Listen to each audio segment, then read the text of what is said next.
We've been taught that in fighting, being big and strong works against us, not for us.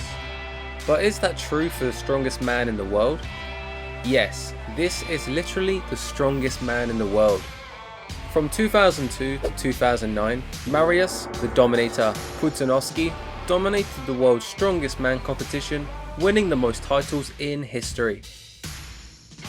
In 2009, Marsiuz began a career in mixed martial arts. This gave us a decade of epic fights against some of the best fighters in every discipline. Fight fans, welcome back to another episode of Striking Breakdowns. In this episode, we explore the epic MMA career of the strongest man in the world. In the year 2000, Marsiuz spent 19 months in jail for trying to stop a local mafia boss. But instead of heading into a downward spiral like so many who are incarcerated, he spent the time to build superhuman strength. Marsiuz became so strong that he entered the World Strongman competition in 2002. He won first place. After dominating strongman competitions for 7 years, he decided to be an MMA fighter. The Dominator gave his most prolific match against Hollis Gracie, an Abu Dhabi world champion from the Gracie family. The Gracie family made history for using Brazilian Jiu-Jitsu to defeat bigger and stronger opponents. But it didn't work so well against the world's strongest man. Before Gracie had an opportunity to get a hold of the Dominator, he got starched with a haymaker. But Marsiuz didn't just spray and pray, he used classic strategy. You see, the beginning of a fight favours the stronger fighter. Technical fighters tend to feel out their opponent to gather information. However, this leaves room for the more athletic fighter to exploit the initial periods of a fight. Some of the best Muay Thai fighters were rocked by less technical and less experienced fighters during the feeling out process.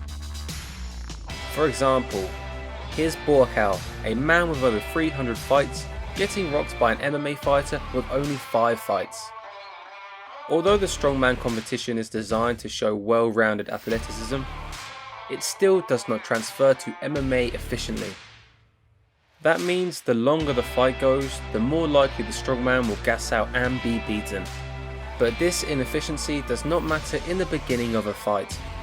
When their strength and power is at the peak, the less skilled fighter can overwhelm the opponents with brute power. If you see someone with a crouched stance being rear foot heavy and pouring out their lead hand, it's a big tell that they're looking to blitz in with a right hand. Marsiuz uses the jab as a feint, then he successfully hand traps to create a clear entry for the haymaker. Notice how his hand is still crouched, allowing him to keep the right hand loaded. With the opponent's lead hand successfully trapped and pushed down, the Gracie is stuck with no defense. Hand trapping is the art of clearing a direct line for the attack. This has been used to great effect by fighters like Borkau and Sanchai throughout their careers. Like the greats, Marsiuz beautifully used the hand trap and his advantages here. But did his fights always go so successfully? Yes, the Dominator, more often than not, dominated his opponents.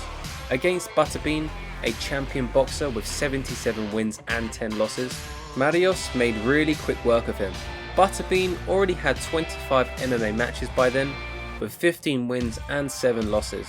When the two Goliaths fought, they traded jabs and the strongman landed several low kicks. However, once Butterbean got taken down, he was like an overweight cat who can't roll over. Marsiuz went to town like a hammer-fisting gorilla, while Butterbean just covered up until the ref stopped it.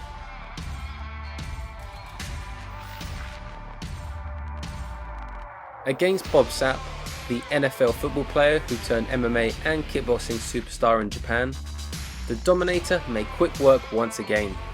After giving a flurry to Bob Zapp, who didn't fight back effectively, Marsiuz took him down and finished him with a flurry. The referee had to stop the fight and the rest of the team had to jump in to help the referee stop the world's strongest man. Yes, these were some of the most prolific wins from Marsiuz. But was he always so successful? Against Sylvia, the former 2-time UFC heavyweight champion, the strongman was able to land a few low kicks and a takedown. But by the second half of the first round, Marsiuz was fading and Sylvia knew it. The former UFC champion stalked him down with a smile and proceeded to land significant strikes. Inside the Muay Thai clinch, the dominator was dominated. In the second round, after using the Thai clinch to score some more, Sylvia was able to land significant strikes and then finish the fight with some ground and pound.